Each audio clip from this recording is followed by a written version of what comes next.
welcome to the Great Detectives of Old Time Radio. From Boise, Idaho, this is your host, Adam Graham. If you have a comment, email it to me, box13@greatdetectives.net.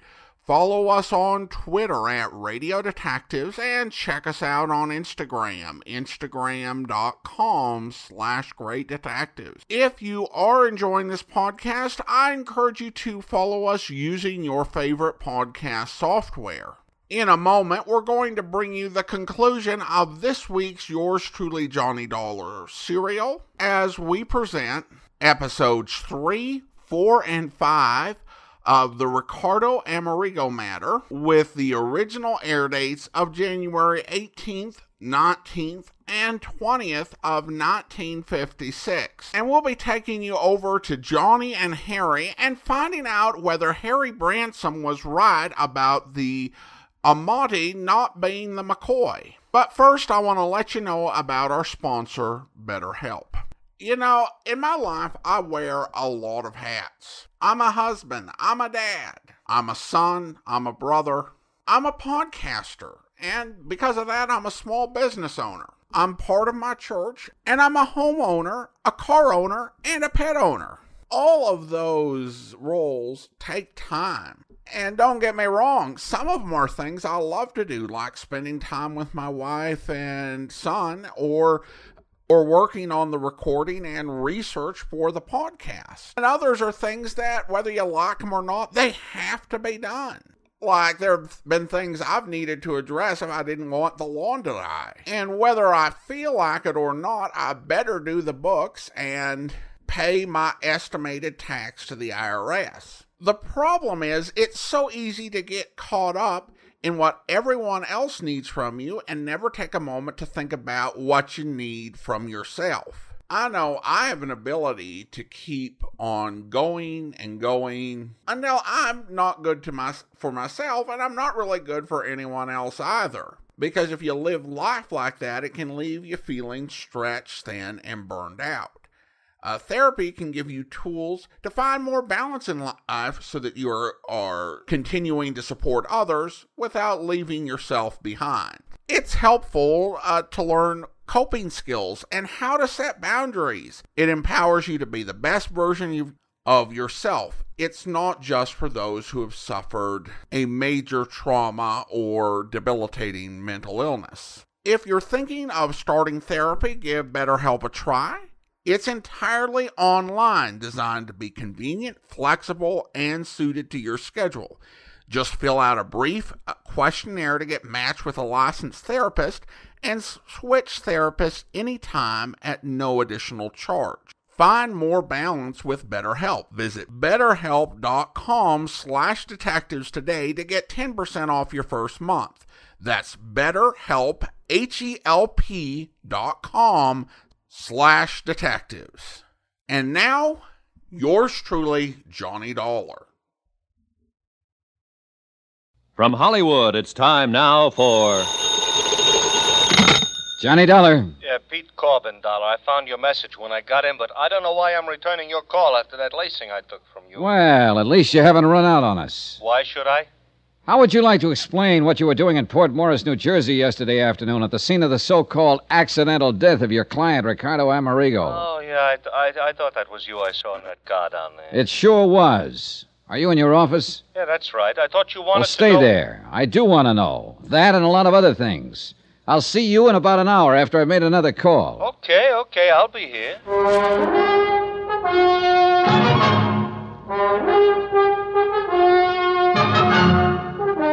Tonight and every weekday night, Bob Bailey in the transcribed adventures of the man with the action-packed expense account, America's fabulous freelance insurance investigator. Yours truly, Johnny Dollar.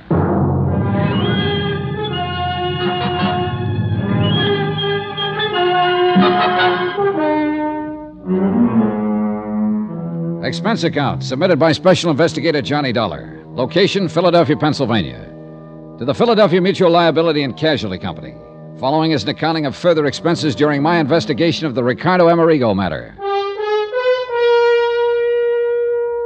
Expense account item 6. $33.75. Dry cleaning and new shirts, socks, and so on, including one pair of shoes to replace the ones I lost in the South Jersey swamp, while rescuing what I'd thought was a priceless Amati violin in a muddy tidewater inlet called Lucky Hoe Creek. But when I showed it to Harry Branson at Philadelphia Mutual, well, at least he promised to have an expert look it over and pass final judgment. That's the reason for item 7, 85 cents. Taxi to Harry's office in the Security First building. Oh, come in, John, come in. Hi, Harry. Well, what have you found out? Nothing yet, but I should hear from the violin man any minute. John, I do hope I was wrong. Sit down. Thanks. Harry, I could have committed mayhem when you told me that fiddle I picked up in the swamp isn't the Amati. To think you nearly drowned retrieving it. Oh, brother, that's putting it mildly. But I'm sure Forresto will know. Forresto? Forresto Nigliario, however he pronounces it, the violin man. He really an expert? Well, he's the one who okayed the $30,000 policy on Amerigo's violin. Let's just hope this one's it. Did you learn anything in Port Morris? Only confirm what you'd already learned from Sergeant Peters down there. That someone had sawed through some steering connection on Amerigo's car before it crashed through the bridge. Yeah. Still no sign of the body? Nope. Oh, a man named Adam Bowles called. Oh, he's an old friend. Used to be a private detective and just can't get it out of his system. Oh. Well, he called me, you know. I know. And I must confess, John, that I'm inclined to agree with him. That Peter Corbin, Amerigo's agent, did it? Agent and beneficiary, John. And apparently the one person who knew Amerigo well enough. I said it to Ad Bowles until I was blue in the face, Harry, and I say it again. Too easy. But who else? I don't know. That's what I came back here to find out. All the evidence. Circumstantial evidence. The kind of man that'd be a fool to let pile up against him if he really was guilty. Even so. Harry, let me do it my own way, huh? What if this Corbin tries to skip out? Then will be the time to... Excuse me. Yes. Mr. Charniero to see you, sir. Charniero. I knew that was it. Send him in. Man is here, John. Forresto? Yes, sure. Oh, well. Come in, Forresto. Meet Mr. Dollar. Yes, how do you do, Mr. Dollar? You brought the fiddle? Yeah. Right here on the desk. Well?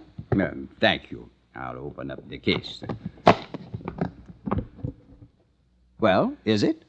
Mr. Branson, Mr. Dollar, I'm sure. Well, Mr. Charniero?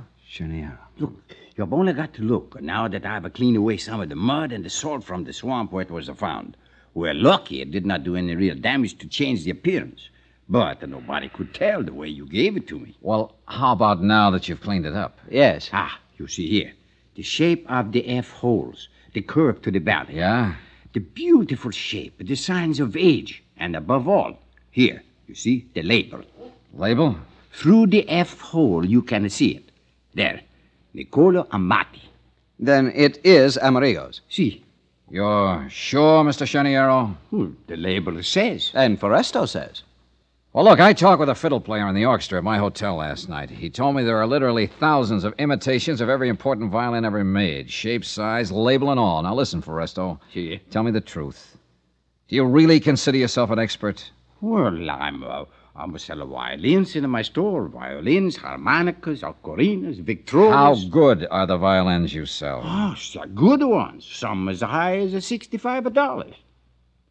Harry, do you mean to tell me... With all due apologies, Forresto, do you mean to tell me he was your authority for a $30,000 policy on Ricky Amerigo's violin? Well, of course, a representative from the Wurlitzer collection in Chicago verified Forresto's opinion at the time. See, the Wurlitzer know every good violin in the world. Yeah, Harry, let me have it. I'll give you a receipt for it. I'll bring it back when I'm through with it. Whatever you say, John. I assume you want to check further on the authenticity. And you are right. John. Yeah. To put it bluntly... You've still not accomplished very much insofar as Amerigo himself is concerned. With this fiddle under my arm, I think maybe I will. See you later.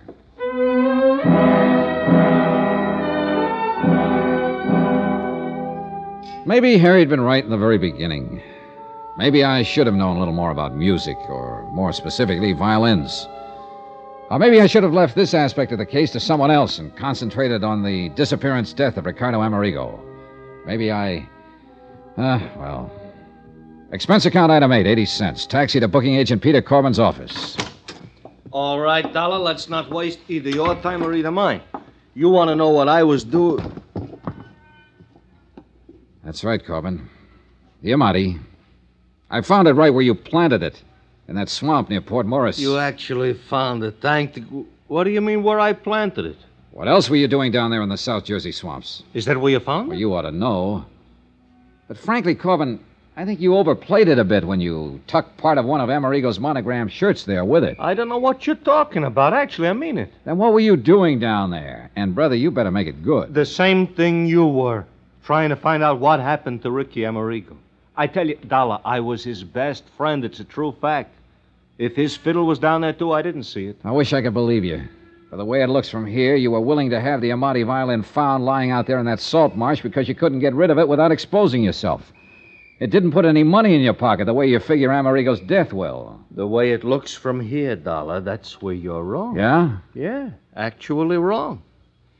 If Amerigo's dead, I collect on his insurance as his beneficiary. That's what the policy says, but believe me. All right. But you think I wouldn't collect on the Amati fiddle, whether it was found or if it wasn't found. That's where you're wrong. What are you talking about? Because I'm also a beneficiary to his will. How do you know? Because I'm not only the sole and only heir in his will, I'm also the executive of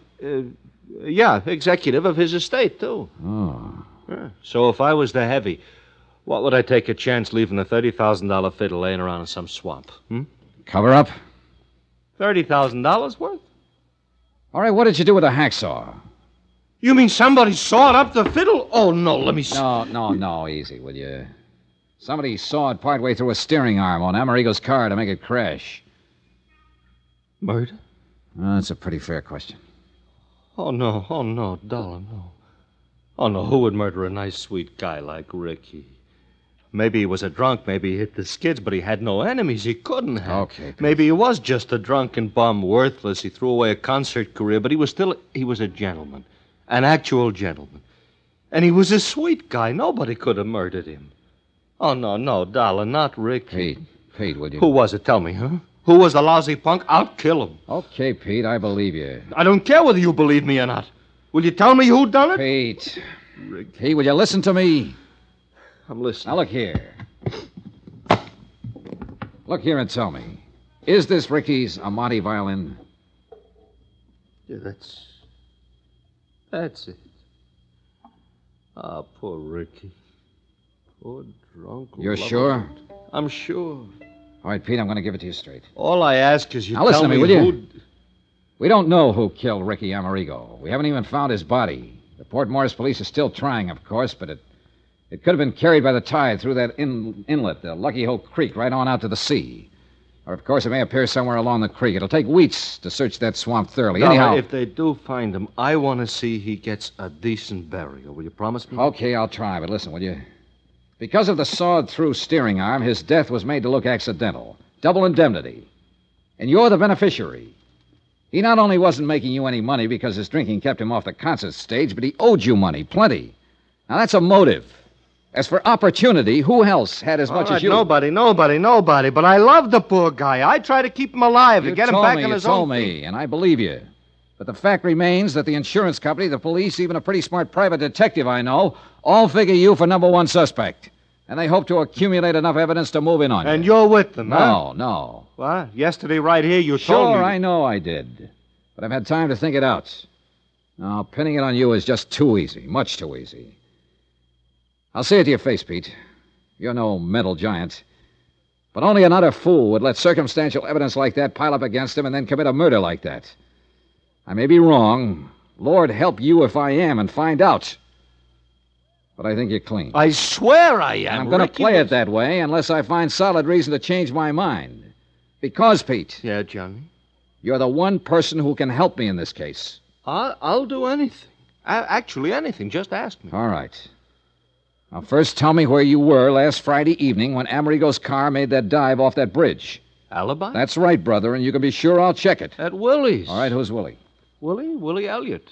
He's a saxophone player. He's one of my clients. He was a friend of Ricky's, too. Well, where can I find him? What's his address? I'll write it down for you. We had a four-handed poker game. Who else in the game? Jerry Goldsmith, 120. You know Ricardo, too? Oh, yeah. Composer, conductor, violin player. Fiddle player, huh? Who was the fourth? Eric Snowden. Who's he? He's a fiddle maker. He lives at his shop. I'll write that down. Fiddle maker, did you say? Yeah.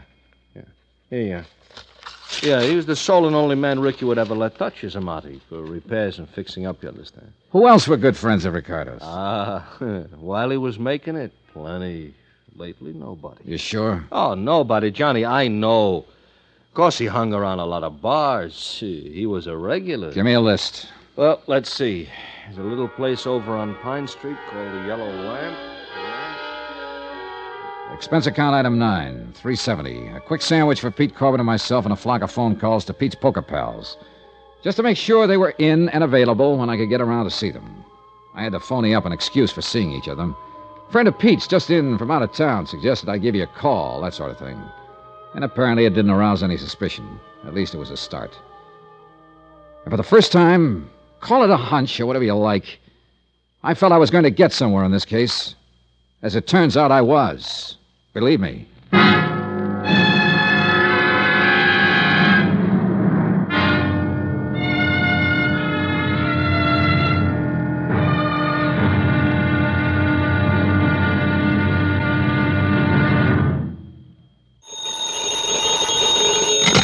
Johnny Dollar. You are investigate? Hello? What'd you say? Who is this? You are investigate Ricardo Amerigo? Yeah, that's right. I'm investigating the Ricardo Amerigo matter. Who are you? Hello? Hey, listen, do you have some information, a tip on the case? Who are you? Hello? Hello. Hey, what is this, a gag? Yeah. Or is it supposed to be some kind of a cockeyed threat, a warning for me to get off the case? Believe me, this is no gag. Hello? Hello?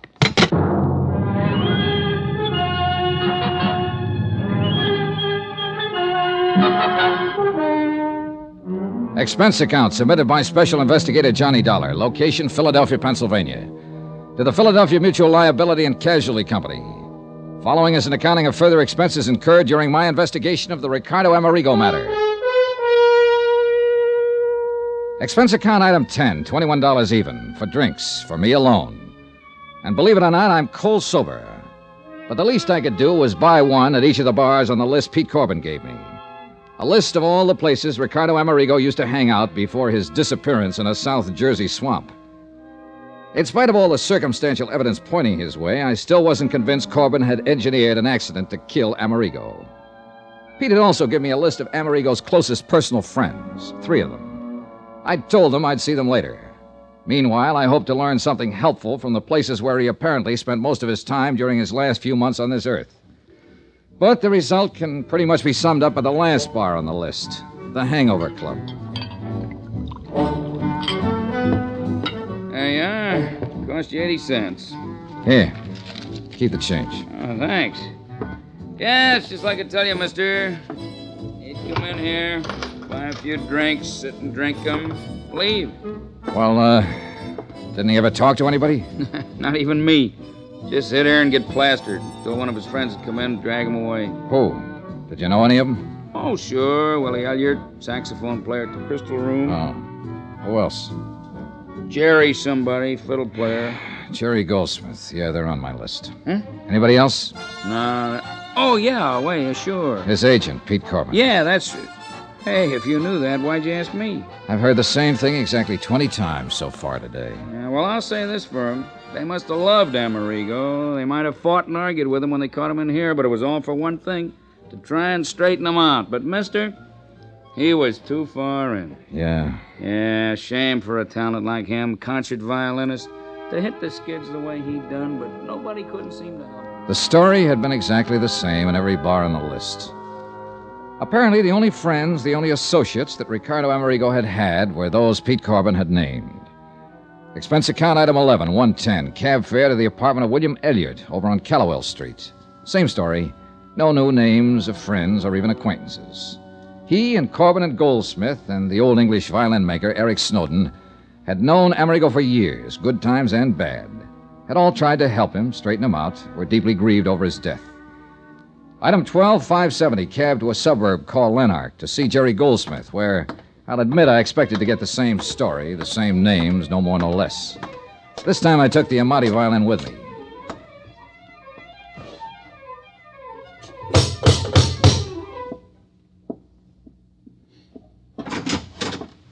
Hi. Who are you? I'm Johnny Dollar. Oh, yes, you called. Come in. Friend of Pete Corbin's, you said. Sit down. Mr. Goldsmith, I'll get right to the point. I'm an insurance investigator, and I came That here... violin case. That looks like Ricardo's. It is. And the Amati? Yes. Oh, thank God. I found it down in a South Jersey swamp where Amerigo's car plunged off the bridge. It had been lying there, hidden by the marshe for several days. Is it all right? May I see it? Well, one reason I brought it along was so you could substantiate identification. I make no bones about it, Mr. Dollar. I coveted this violin like nothing else in the world. I've played many fine instruments, Strads, Guarnieri, even this, my Stainer. I see. But Ricardo's Amati, there was something between that violin and myself that could exist for no one else. Not even Ricardo Amerigo when he was at his greatest. And when he started his terrible downfall. You, wanted it even more, huh? Yes, more than anything else in the world. Enough to kill for it? Mr. Dollar, I should kill you for even thinking such a thing. I loved Ricardo. Okay, sorry. The fact remains somebody sawed through a steering arm on his car. I still can't believe that. No one could have killed Ricardo, no one. Only 3 others beside myself even knew Ricardo these past few years. Corbin, Elliott, and Eric Snowden.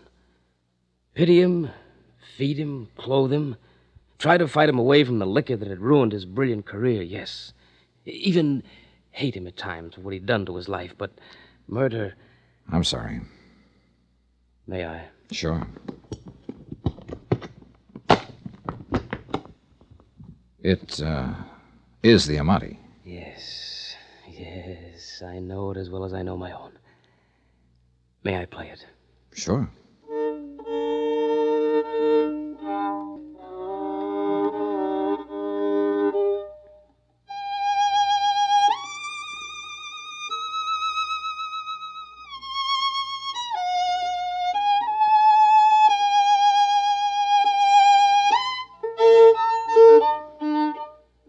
What's the matter? I don't know.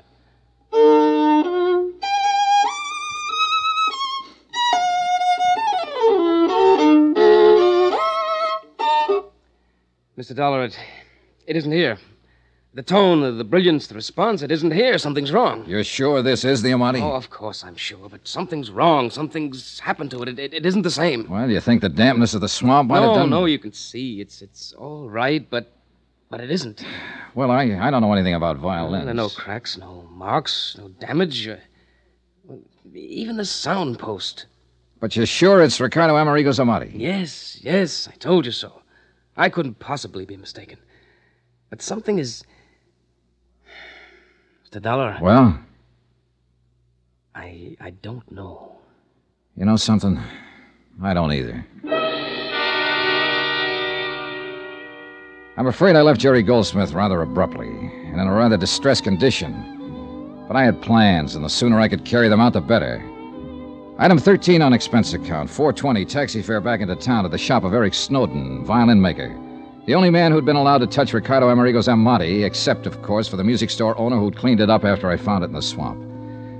Yeah, it was possible he had done something to it that would destroy its tone. But for some reason or other, call it a hunch if you like, I hope not. Snowden's shop was located on a colorful little side street. Really not much more than an alley called Eisminger Street. Right in the middle of one of the busiest sections of the city, surrounded by skyscrapers, office stores, and all the traffic that goes with them. This one little alley.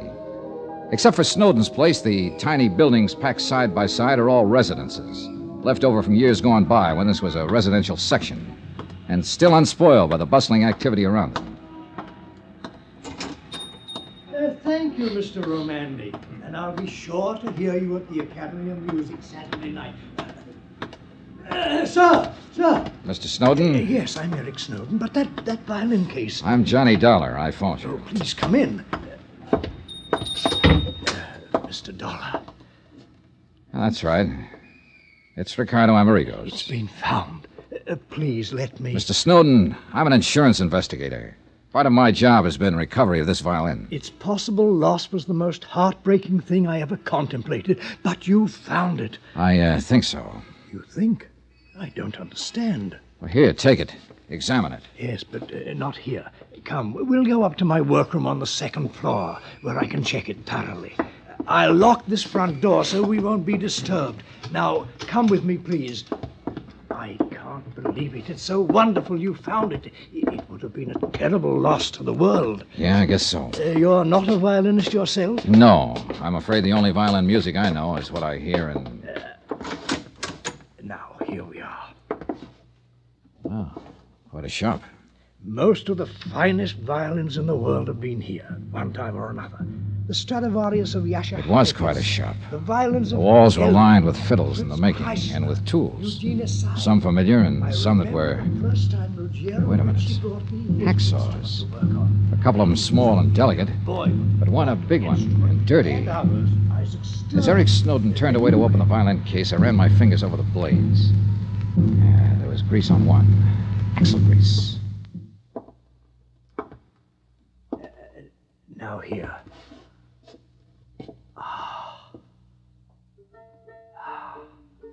Well, Mr. Snowden? Yes, Mr. Dollar. This is Ricardo Amerigo's violin. You're certain of that? Eh? Do you think that I, of all people, wouldn't know? Mr. Dollar, aside from Ricardo himself, I am the only person who has touched this magnificent instrument for years now. I must confess I resent your least question of my judgment. All right, I'll be honest with you. I don't pretend to know much about violins, so I had somebody play it a while ago. Sacrilege! All right, be that as it may. It didn't sound to him, or even to me, like a $30,000 violin. And whom did you permit to lay hands on this priceless instrument? A friend. He should be horsewhipped. Only an artist, a great artist, should be permitted to handle a thing like this. But I suppose you understand that, Mr. Dollar. I don't suppose you...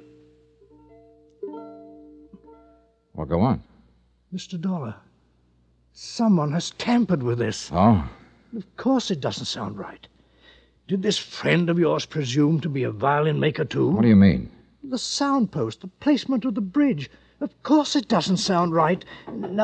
Now, why does somebody have to... Do you want to answer that? No, let them wait. This is more important. No wonder you or your friend or anyone else questioned the validity of this instrument. Hey, whoever that is down there, he really wants you. Look here, a simple adjustment here and here. Oh, bother. Go ahead, I'll wait. All right, I shall be right back. It was a quick suspicion when I spotted the hacksaw on the wall, and I couldn't forget the warning over the phone. While Snowden waited on his customer, I poked around the shop some more, looking for goodness knows what. And I found exactly nothing. No doubt Snowden was telling the truth. Until I started to sit down to wait for him, and as I pulled over a stool, I knocked open the door of a cabinet next to his workbench.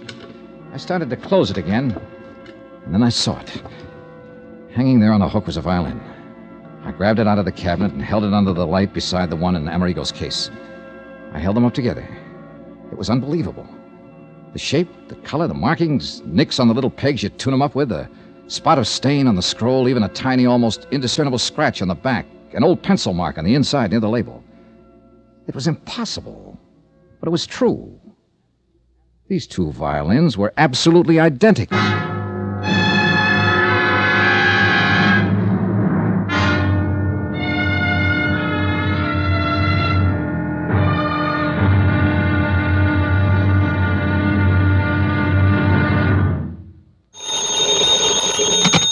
Johnny Dollar. John, this is... Don't tell me. Harry Branson at Philadelphia Mutual. Yes, it is. Listen, John, I know you found his Amati violin. Are you sure? But Ricardo Amerigo himself, nothing. And after all, there's not only the $20,000 policy on him, but... What do you mean, am I sure? Are you sure it was Amerigo's Amati violin I found? Why, of course... What do you mean? What if it wasn't? What if it was just an imitation? John, stop it. That's What do you mean? That $30,000 well-insured fiddle I picked up in the South Jersey swamps may be a phony. Oh, no. For heaven's sakes, come over here to the office and tell me... Oh, take it easy, Harold boy, until I've had time to find out a few things. John? See ya.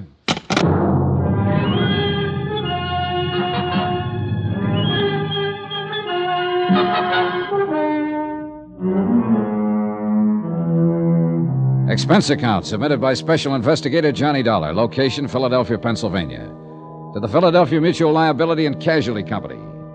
Following is a final accounting of expenditures incurred during my investigation of the Ricardo Amerigo matter. When Ricardo Amerigo's car was hauled out of a swamp somewhere near Port Morris, New Jersey, there was no sign of his body. Only a sawed-through steering arm on the car that indicated somebody had done him dirt. However, I did find the fiddle. The $30,000 Amati that had helped him become one of the world's top concert violinists. Anyhow, with the fiddle under my arm, I ended up at the shop of violin maker Eric Snowden for final confirmation that it was the genuine Amati that I'd found. This Eric confirmed. However, while we were in the second-floor workroom of his shop on Eisminger Street talking about the fiddle, somebody pounded on the street door downstairs. Oh, bother. I'll be back in a moment, Mr. Dollar. And that's when I accidentally, and so help me it was accidental, I knocked open the door of a cabinet and discovered another violin, identical in every respect with the one I'd found in the swamp at the scene of Amerigo's accidental death. Okay, so I did exactly what you would have done. I put the one in the cabinet into Amerigo's case and the one from the case into the cabinet. One of them was the genuine Amati. But which one? I'm sorry, Mr. Dollar, but he was so insistent, I thought he was one of my, shall we say, better clients. As it turned out, it was just a youngster who wanted to see one of the new G-strings. A youngster? Oh, I see you're joking. But now, let me take this magnificent instrument, readjust the sound post and bridge so that it... No, wait, Mr. Snowden. It's later than I thought. There are some things I must do immediately. Suppose I come back here later. Very well. Meantime, I shall make the adjustments on the Amati to restore its tone. No, I've got to take it with me. But I don't understand. There are a few things in this case I don't understand right this minute, but I hope to before very long. Mr. Dollar, you talk in riddles. Why don't you leave the violin? No, thanks. I'll see you later. But please be careful with it. If anything should happen to that priceless... Don't worry. Nothing will happen to it. I found that I'd almost spoken too soon, for I pounded down the stairs, across the floor of the store, and out of the door without the caution the book says one should exercise when leaving a suspect in a case. I'd no sooner got out on the street... It was a flower pot big enough to have killed a horse in its fall from the upper story window ledge. Oh, no. Good heavens, wait, Mr. Dollar. That was an accident. But I didn't wait. Expense account item 14, 10 cents. Phone call to Harry Branson at the insurance company to have the police put a man on Eric Snowden's shop immediately to make sure he wouldn't try to skip. Item 15, $7.50 for a cab to the house of fiddle-playing Jerry Goldsmith out in Lanark. Mr. Dollar. Hello, Goldsmith. I didn't expect it. But you left in rather a hurry earlier. Sorry, I had to keep a date. Hey, look, Jerry, when I was here before... You still have the violin? Yes, when I was here earlier and you played it, you didn't seem to think it was really Ricardo Amerigo's Amati. No, I didn't say that. At least at least it didn't sound like it when you played it. Yes, Mr. Dollar, that's right. Now, think a minute. You were a bit upset, excited, whatever you want to call it, when I brought it to you. Yes, that's true. Nevertheless... And I think you were also afraid I might have suspected you of Amerigo's murder when you admitted his violin was the one thing you wanted more than anything else in life. Except, of course, to have Ricardo straighten out. Become himself again. Become the artist again. Deserve to have this... I don't know. Whatever I say seems to make it sound like a... I don't know. All right, now, look, Jerry, calm down, will you? I'm not trying to pin a murder rap on you. Calm down and do something for me, will you? Why, yes, of course. What? Here. Have you had something done to it to restore the tone it used to have? It hasn't been touched by anyone else since I laid my hands on it. But I want you to play it again. Yes, of course I will. But didn't you say that some old fool with a music store cleaned it up? Jerry, it hasn't been touched by anyone else since I laid my hands on it. Now play it. All right. Go ahead, Jerry.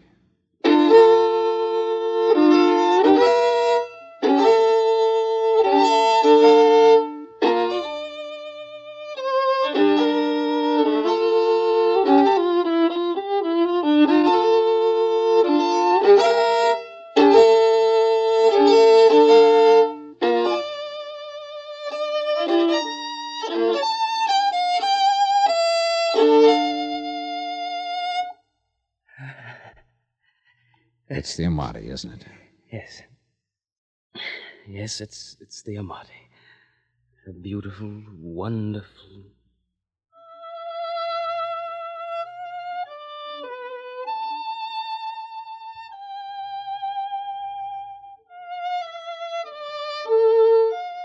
funny.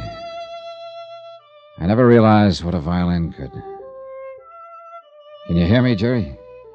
Yes. Yes.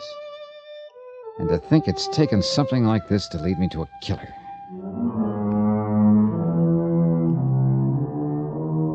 Expense account item 16, 420. Cab to Philadelphia Mutual, the office of Harry Branson. But if you're right, John, you mustn't go out there alone. Don't you understand if he's the man who planned the murder of Ricardo Amerigo, he wouldn't stop... Yes, I had the police put a man out there to cover his shop. But, John, I still think... Expense account item 17, $1.60. The buck was a tip for going through a couple of red lights. Back to the shop of the violin maker, Eric Snowden. Mr. Dollar. Hi, Mr. Snowden.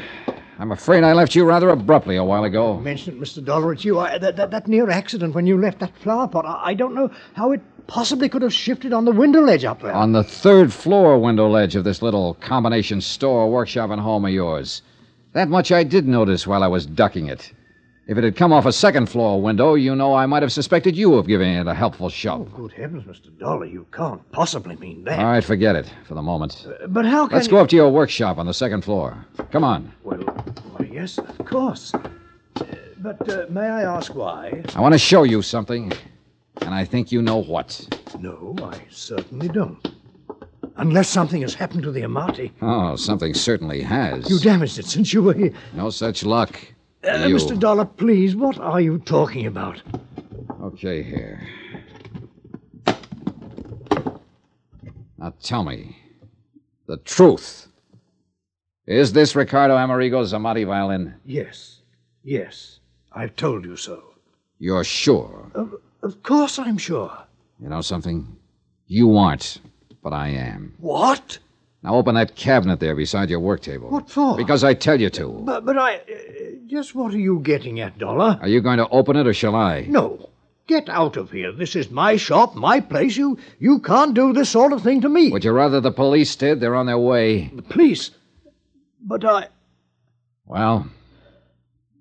There's no need to open it. Ricardo Amerigo's Amati is in it. Well, that's where you're wrong. This is the Amati. In this case, the one in the cabinet is the identical copy of the Amati that you made.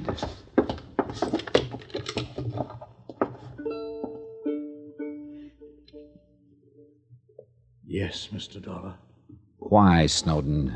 Because the loss of this priceless instrument would have been unthinkable. $30,000 insurance on it. Oh, money doesn't buy a violin like this. It must be played by an artist, by many artists, like the artist Ricardo was. So when Ricardo disappeared... Or was murdered? When Ricardo disappeared, I had to make sure that the Amati would still... I didn't murder him. Isn't this the hacksaw that cut the steering rod on his car? Well, Snowden, isn't it? Yes. No, I mean... mean... And because of it and your crazy plan to keep the real Amati, you and you alone are going to take the rap for Amerigo's murder. No, please. Ricky. No use, Eric. That's right, Mr. Dollar. I'm Ricardo Amerigo. You're what? The dirty, drunken has-been that started all this. Sawed through the steering rod on my car, wrecked it in the swamp, left some of my clothing there. That phony fiddle was my idea. Not to collect the insurance on it, not that alone. But to make sure it could come back again. Be played again by somebody that deserved to play it. The way perhaps one time I deserved to play it. But, Ricardo... A man disappears, murder, or whatever. There's a fuss about it for a while, and it's over. But this... No, this must live. This violin. You will now. The world will be the better for it. But you... And this apparent murder... The insurance was my last hope of paying back Pete Corbin, my agent, and the others who tried so hard to straighten me out. Pay back some of the money and the heartbreak they spent on me. Or let your insurance company pay them back. Because I never could. I couldn't even leave my hiding place here in Eric's house. Because I knew that sooner or later he'd pity me enough to give me more of the drink that's been all I've been living for. Eric, God bless him, Eric knew, of course, but only he. Be kind to him, if you can. Ricky. That's all, Mr. Dollar. Oh, unless... Will you buy me a drink before you call in the police?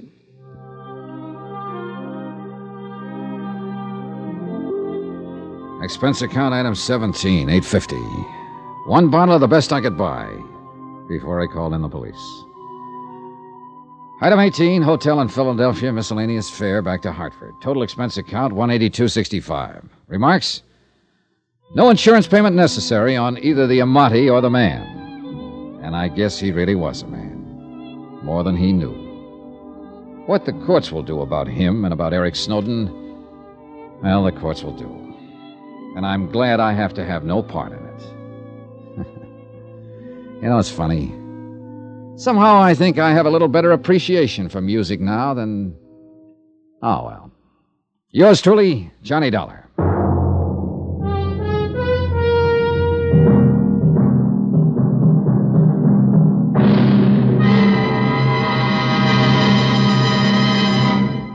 Remember, there'll be another intriguing story for you beginning next Monday night. Next week, the Duke Red matter. A racehorse that could only be stopped by a killer. And the killer didn't stop with horses. Join us, won't you? Yours truly, Johnny Dollar.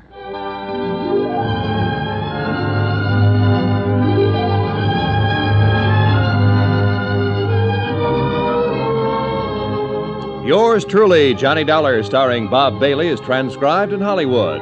It is produced and directed by Jack Johnstone, who also wrote this week's story. Heard in the cast were Harry Bartell, Lawrence Dobkin, Victor Perrin, Barney Phillips, Forrest Lewis, Eric Snowden, Herb Vigran, and James McCallion. Musical supervisor and violinist, Amerigo Marino. Be sure to join us on Monday night, same time and station, for another exciting story of Yours truly, Johnny Dollar. This is Roy Rowan speaking.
Welcome back. Well, this is an interesting serial in that it was the first serial written by Jack Johnstone. And as far as I can tell, this is the first time Johnstone wrote for radio. Although, judging by his history of using pseudonyms later on, it's quite possible that he had written some scripts under a pseudonym. And for most of the series, that was what was happening, because for the first 4 episodes, obviously we didn't hear credits on this presentation for episodes 3 and 4, but we heard the ending of episode 2 on Tuesday, and it was Sam Dawson who was listed as the writer, and then by Friday, it changed to Jack Johnstone. Johnstone is not, in my opinion, on the same level as the other 3 writers who wrote the serials. E. Jack Newman writing as John Dawson, Les Crutchfield, and Robert Rife. But that doesn't mean Johnstone was bad. He had a very different set of skills. As a showrunner on series like The Adventures of Superman and The Man Called X, he certainly had a lot to say about creative direction and characters. And he would, of course, become the sole writer on Johnny Dollar in the latter years of the program. And in many ways, his writing was a step down, but in other ways, it was actually ahead of its time compared to the more popular TV private eyes that were on the air. It definitely has to be said that Johnstone does his homework. There can be a sense in many radio programs and television programs of the 1950s that they're set in a very generic place, and that generic things happen. But when Johnstone writes, whether it's on a topic or location, he has some touches in there. I think obviously one thing that stands out is the type of violin we were talking about with the Amati. In fiction, you always hear about Stradivarius. You want to write about an expensive violin? Oh, my Stradivarius. But the Amati is a real type of violin. And Amati was a family of violin makers whose work goes back to the mid-16th century. And not only violins, but also some cellos. And then the way that the musicians talked, it really felt realistic. And that they were talking about how you judged actual instruments. Now, of course, I'm saying that as a layman.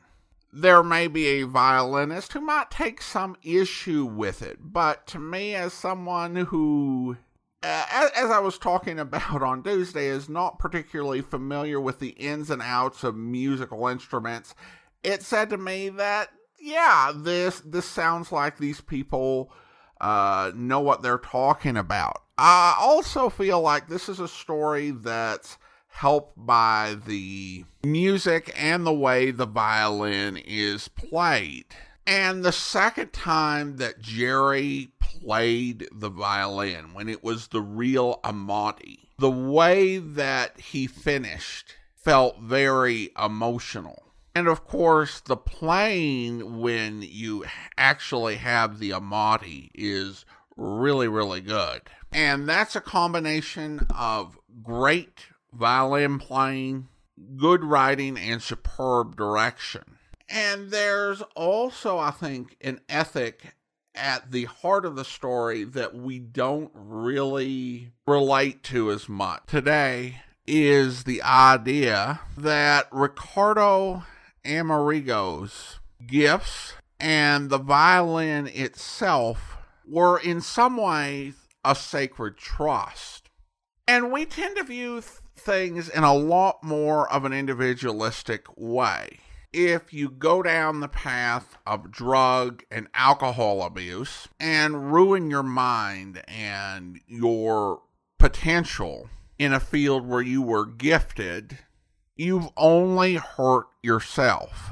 And of course, if you happen to own a really fancy violin, that's yours. You can go sell it to go and square your debts or whatever. Yet the idea is that Ricardo was given a trust and a gift not just for him, but to share with the world, and that he ultimately betrayed that, which is why he wanted the violin to go to someone else who would one day have those same gifts that he had thrown away. Whether that's too harsh or not, you can certainly debate, but it's a very different way than we would view it in the 21st century. The other thing that I think makes Jack Johnstone appeal to people in the 21st century is that a lot of us love Easter eggs. And while other writers would occasionally insert them, or stars of programs would add them in, as we've heard with Sam Spade, when Jack Johnstone sat down to write a script, he might as well have been dressed as the Easter Bunny.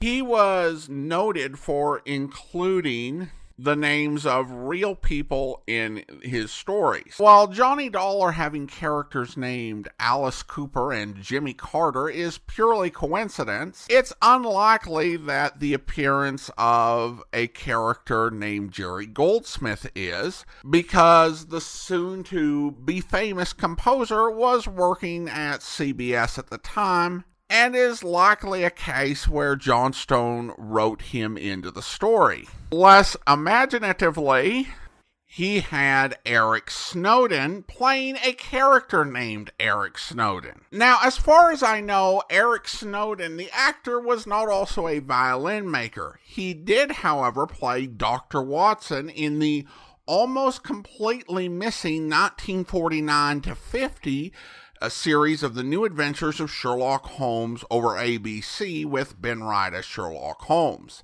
And of course, the biggest use of a name is that Ricardo Amerigo was a clear nod to the music director Amerigo Marino. Now, if I were Mr. Marino, I don't know how I would feel about the naming, and I kind of wonder how it was discussed, or if it was discussed beforehand. If Jack Johnstone was like, "Hey, Amerigo, I'm writing the next script, and I'm going to name a character after you." And Marino's like, "Oh, that sounds great. Who is it?" "Oh, he's a very talented violinist and musician." And Amerigo's like, "Oh yeah, that sounds like a wonderful character who totally throws his life away and wastes his talent."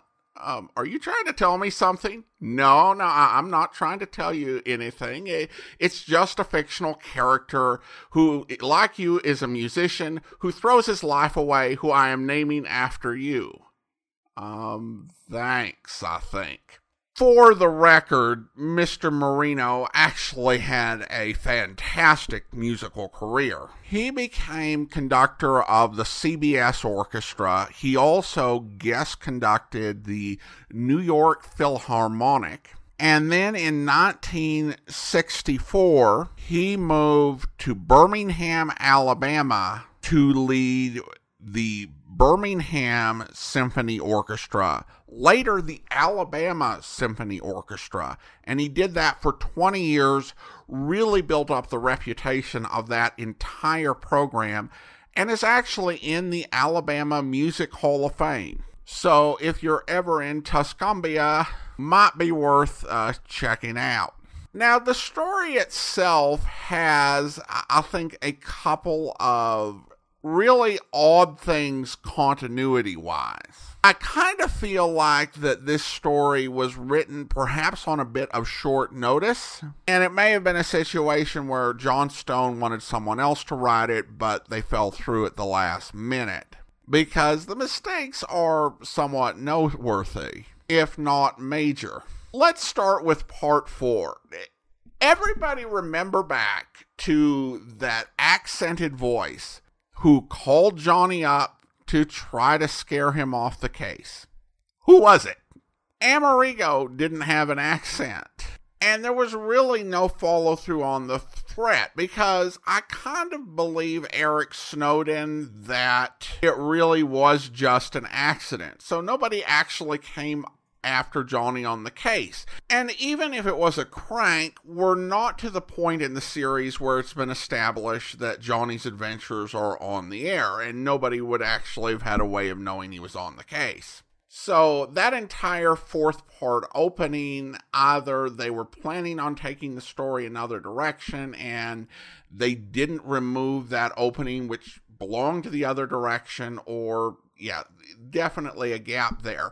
And then the 5th part opening. When did Harry Branson's call to Johnny happen? Because after Johnny left Snowden's place, he ended up calling Harry. Harry did not call him. Now, this could have be fixed a little bit if Harry had said something to the effect of, "John, I found out somehow that you were at Eric Snowden's." Now, that would still present a bit of a logical problem, since you typically don't answer a phone when you are in the midst of stealing a priceless violin and trying to hide that you're doing it from the person who has it illegally. But then again, back in the Valentine matter, Johnny picked up a ringing phone when he was full of emotion after the woman he was attracted to had been gunned down right before his eyes and he was in hot pursuit of the killers. He still picked up the phone. What can I tell you? The man cannot resist a ringing phone. You have to give that some context. It's also a little bit weird that Harry was like, no, it's not possible that this isn't the real Amati, since at the end of part 2, he had been the first person to raise a suspicion that this was not the same instrument. So there are some significant continuity errors within this story, which really should have been caught during editing. And that makes me suspect that this was rushed out for some reason. But that doesn't cancel out what really does make it interesting, and certainly being the story that introduced Harry Branson really is a point in its favor, and I enjoyed it despite its few head-scratching moments. Well, now it's time to thank our Patreon supporter of the day. And I want to go ahead and thank Gigi. Gigi has been one of our Patreon supporters since February 2020, currently supporting the program at the Shamus level of $4 or more per month. Thank you so much for your support, Gigi. And that will actually do it for today. If you are enjoying this podcast, I encourage you to follow us using your favorite podcast software. And if you are listening on YouTube, be sure to like the video, subscribe to the channel, and mark the notification bell. All those great things that help make YouTube channels grow. We'll be back on Tuesday with another Johnny Dollar serial. But join us back here tomorrow for Tales of the Texas Rangers, where... Is the gun on the counter, Mr. Baker? Yeah, that's it, Ranger.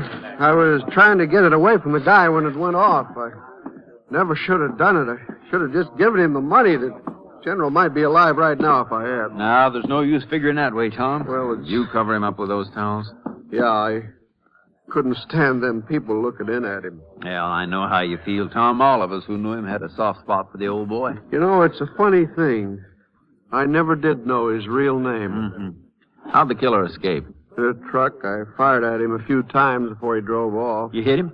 I don't think so, but I know I put a couple holes in the back of the truck. What kind was it? Half-ton pickup, painted red. Did you get the license number? No, I didn't. How about the make and year? Well, I don't know the make, but I'd say it was about a 34 model. Where was the truck parked? Under the live oak over there. You can see through the window here. It's right over there. Uh-huh. And it was parked kind of catty corner, so he had to jump in the right side. Could you see into the cab? No, I couldn't. What'd the man look like? Oh, about average height, dark hair, just an ordinary-looking guy. How old? In his 20s, I'd say. How was he dressed? Denim pants, a black cowboy shirt with white piping, like tore his sleeve off when we was fighting. We'll put out an all-points bulletin, Sheriff. You might not find it so easy to hide a red truck with bullet holes in it. I hope you'll be with us then. In the meantime, send your comments to box13 at greatdetectives.net. Follow us on Twitter at Radio Detectives and check us out on Instagram. Instagram.com/greatdetectives. From Boise, Idaho, this is your host, Adam Graham, signing off.